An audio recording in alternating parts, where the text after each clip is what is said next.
Hi everyone, if you're new here, my name is Sally and I'm a mixed media artist in Australia. If you're not new here, thank you so much for coming back. Today I've got the September SCRAWLR box and we're going to open it up, review the supplies and make some art. So let's go.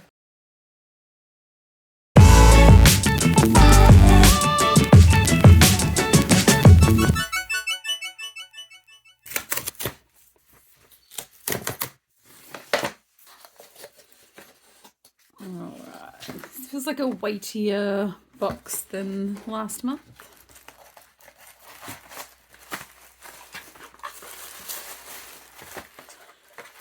Okay. Ooh, okay. 12 acrylic markers, water-based, highly pigment, vibrant for many surfaces, paper, canvas, fabric. Unreal. These will be super useful then. Yellow, orange, pink, red, purple, blue, green, brown, black, white, gold, and silver.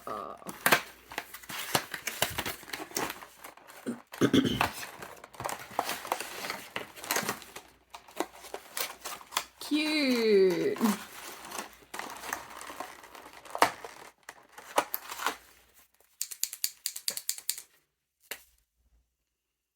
So it looks like a depress the nib type situation, like with a regular paint marker.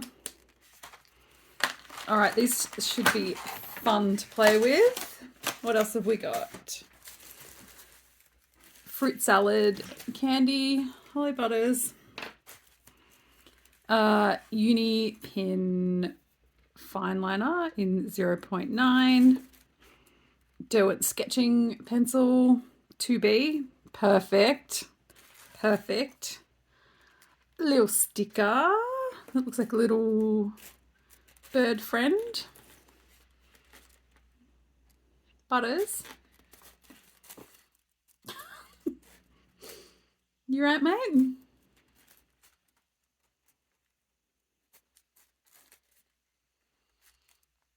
Okay, moved Butters out of the box. Cute print. Featured artist is Brianna Smith. This is their online information. I love this.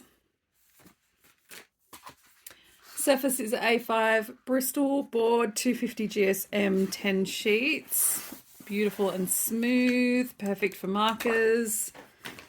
And then our zine. I'm just going to quickly flick through this. Supplies, interview with the artist and some more of their work. Beautiful. Tips and tricks. More artist advice. Here's the SCRAWLR gallery from box 95 Quest. Here's some of my online art friends, art with Maria Dev and Lady Doodlebug. Congrats. And the top 3.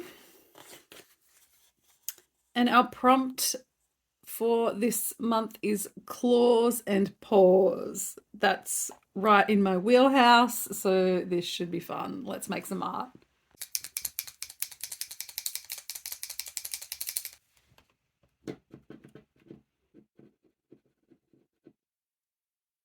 Hot tip, if you don't want to keep pushing the nib down, if you just hold it down for a little while, that also helps to get the paint flowing through.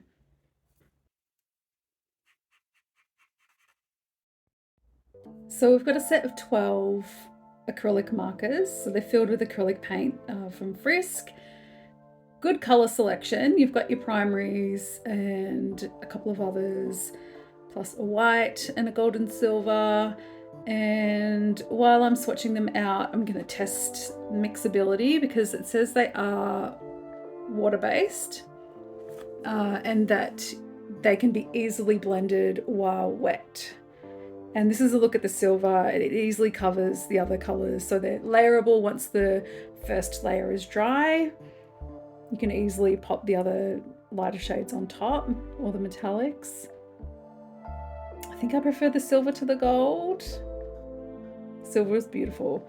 And the white layers up pretty easily as well.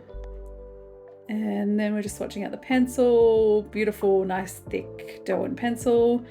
And then the fine liner, pretty standard. And you can see how the fine liner doesn't quite cover over the silver paint, like you can still see the silver showing through it.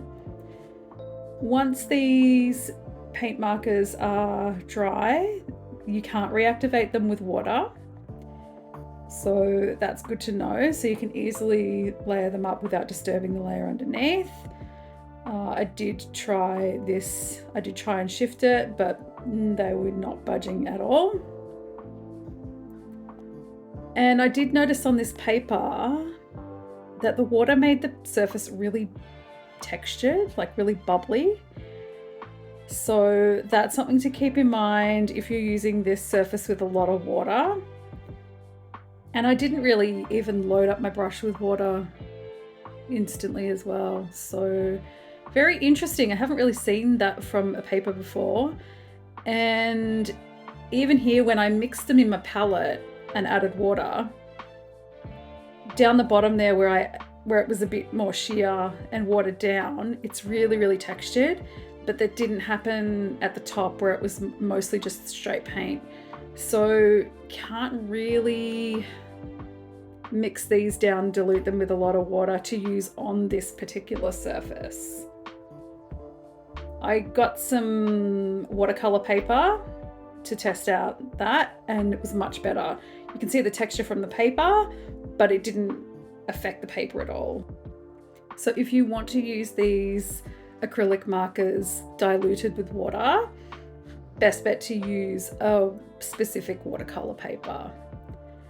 So our prompt this month is claws and paws, and I have 3 cats, so I'm doing 3 portraits. So I just sketched them out using the pencil. I am using only the supplies in the box, but I did add a paintbrush because I do want to do some painting and not do them all with using the markers. I kept in mind that having quite a diluted wet paint was going to affect the surface, so I didn't add a lot of water to this. And I just thought what I'd do is block in the shapes and then add the details directly with the paint markers. This is my old boy Butters. He is 17 in December. He's my beautiful old man. We've been together for a very long time. And what I wanted to do with these 3 paintings was use iconic photos of the cats. If you have pets, you know what I'm talking about. So you have your favorite photos of them. Sometimes you just capture a face, an expression that just sums them up completely, and this photo of Butters is one of my all-time favorites. He's just giving me the side eye. He had his arm leaning against my leg, just judging so hard, and it's so funny. It never fails to make me laugh, and I just love him so much. I never painted this before, so it was really, really fun to do. So I just outlined it with the fine liner, and then I covered the outline of that with the silver paint marker. And another thing that I noticed is even without using too much pressure, it was pilling up the paper. So I don't think the surface was really fantastic for this art supply. It was just balling up the paper a little bit. You can't use it really wet. So I think if you use a really light pressure, you're fine. But when you're doing larger areas, it's much more challenging. So once I outlined him with the silver marker, I just took inspiration from the art print that we got in the box and did a block color of a marker around him. It's not a perfect circle. I just freehanded this really quickly. And then I just added in the details, the highlights in the eyes and his whiskers with the white paint, and I absolutely love this piece. I think it really captures his personality. He's a special little guy and I love him so much, and this was a real joy to paint. I've had a really challenging week and it was really nice to do this. And you can see here how textured the paper is with the paint, how it's sort of peeled up a little bit. I just couldn't avoid that doing such a large area, so it might have been better to use that with a brush from the palette. I don't know. Next up we have my baby girl Echo. She has just turned 2 years old and she's such a goof. She's so funny. She's a real fluffy toddy, and she often lies down or she sits up with her legs spread, belly out, just chilling with her tail in between her legs.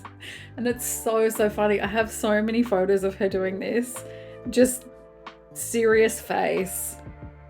It's hilarious. So this was a no-brainer. I just had to use this as reference. She's super cute.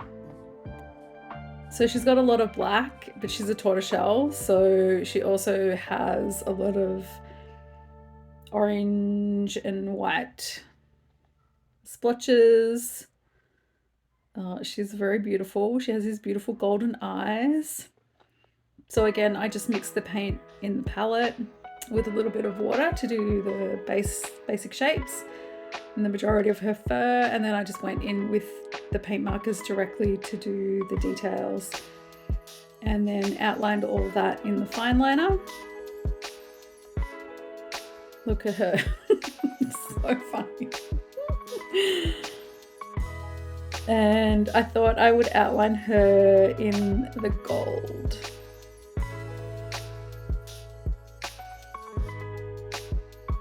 So because I learnt from the first one to go with a really light hand, take a little bit more time, this one is a bit more successful. Like, it didn't peel the paper quite as much.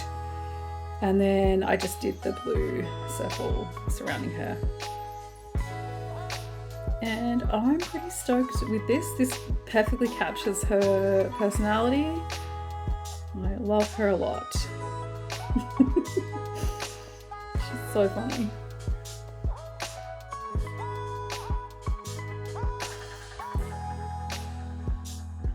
And then we have a little baby Evie. So Evie's Echo's sister, so she's also just turned 2.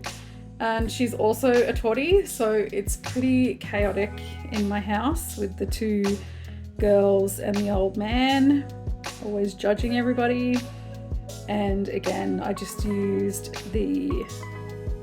I depressed the nibs of the markers in my palette, mixed some shades together, mostly just the black, the brown and the white, and used that to block in the shapes of her fur. She likes to sleep upside down, and generally when she sleeps, her tongue pokes out while she's sleeping, and it's very cute. And sometimes she just lies there upside down like this, like the little goblin that she is, with her fangs out, and it's just hilarious. So I have this photo of her just chilling upside down with her little teeth out, and I knew this was the one that I wanted to paint. So these guys have been my saving grace while I've been recovering from COVID. It's been a really shit time, if I'm honest with you, and having time in the studio and having the cats around me has really made it possible to have some happiness in my days. Look at this little goof. She's got the most beautiful eyes. They're yellow, but they have gold, green right around the irises. They're gorgeous. And I also decided to surround her with the gold paint.